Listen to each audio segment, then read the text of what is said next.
Hey guys, it's Grace.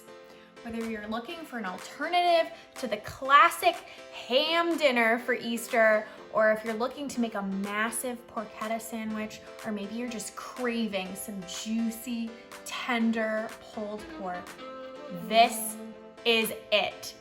This is the single best pulled pork recipe ever, I promise you.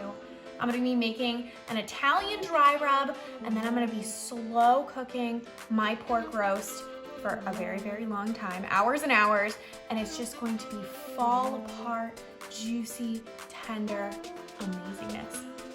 How does that sound? Okay, it starts with the star of the show.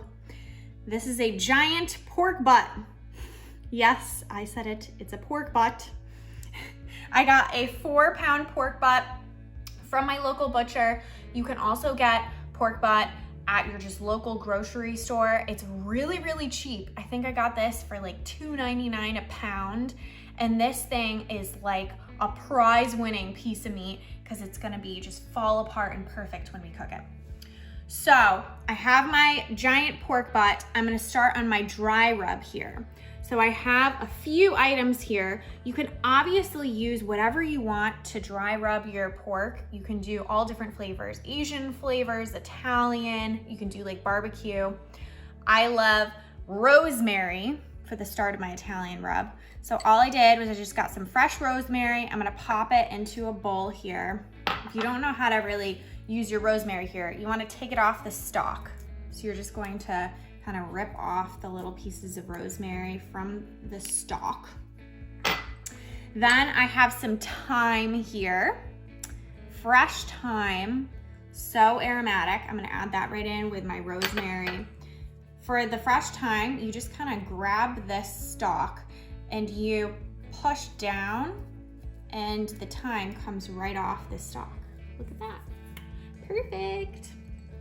And then I have some fennel seeds, and fennel just reminds me so much of like sausage. And it really just complements the Italian herbs in this pork recipe. And then I have some garlic, and I'm gonna be using the garlic actually right on my pork. So this is all you need for your dry rub. You're just gonna stir those flavors together, and you're gonna set them aside for now. And let's get working on our actual pork roast. So I have this massive piece of meat here, and you're gonna notice that on one side, it looks very meaty, and then on the other side, it looks really fatty. Some people will take this fat off, but I think it's just a travesty because this is what flavors your pork roast and makes it really nice and tender. So leave it on, you can always skim off the fat when you're done cooking it. So I have some garlic cloves here, about 6 to 8 garlic cloves. The bigger ones I sliced in half. I'm gonna take my garlic clove and I'm gonna find some fatty pieces here, and I'm gonna make a little incision. You wanna go far enough down so that way the garlic actually goes in. And then you're gonna shove the garlic clove right into the slit so that it disappears. Boop.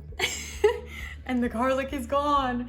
And what this is gonna do is it's gonna flavor the meat. They're basically just gonna disappear in the meat, and it's gonna flavor it with a lot of garlic. It's gonna roast slowly, just like the pork is.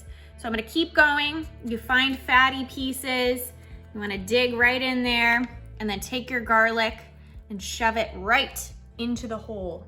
And keep doing that until you have all your garlic cloves all mixed into your pork.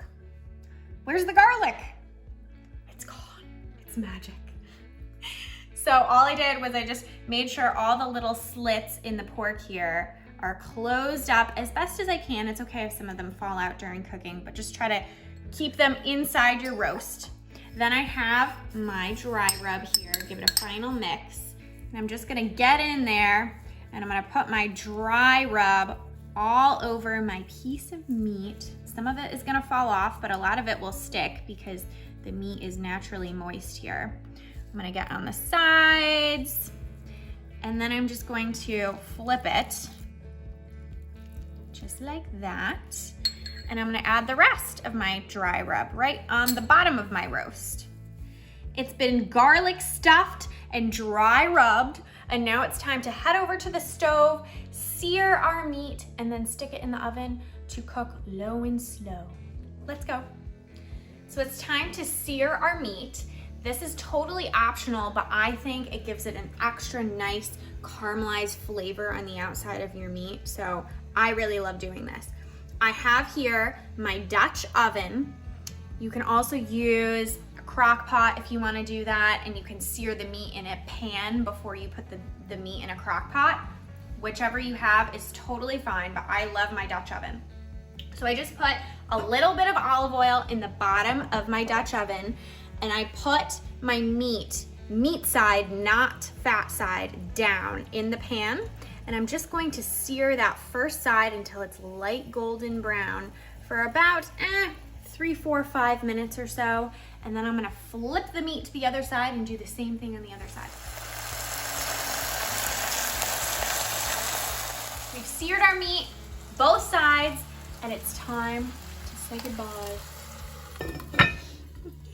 We're going to place our Dutch oven with the top on in our oven at 200 degrees for about 7 hours or so. And at 4 hours, you're gonna wanna flip the meat. If you're using a crock pot, then you wanna set it to low for about 7 hours too. So we'll check on him in about 4 hours.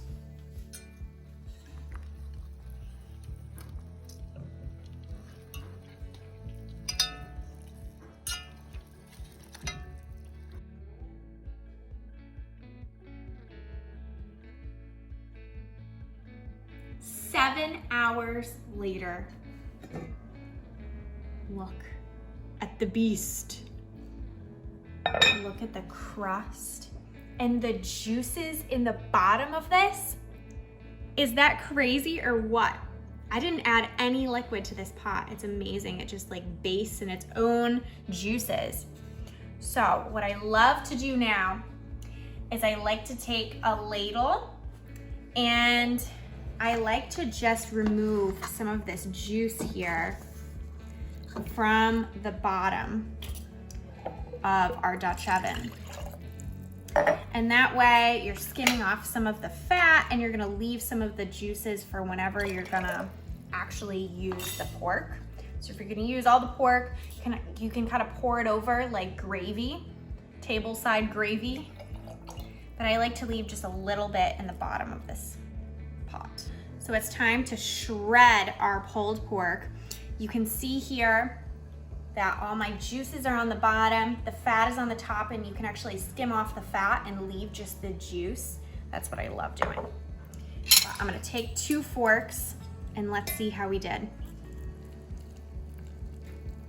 Oh my, look at this pork.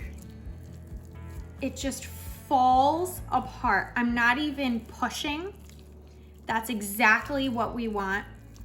All I want to do is just go whoop, and just shovel it in. But I'm gonna be a little bit more ladylike, and I'm gonna put a little bit of this on a plate for me to try. Okay, here's the verdict. Gotta get a little crust.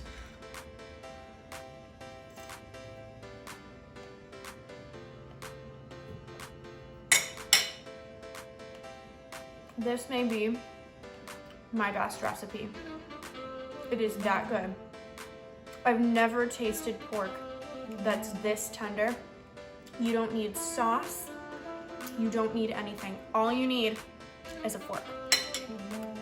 Check it out on tastefullygrace.com. You won't regret it.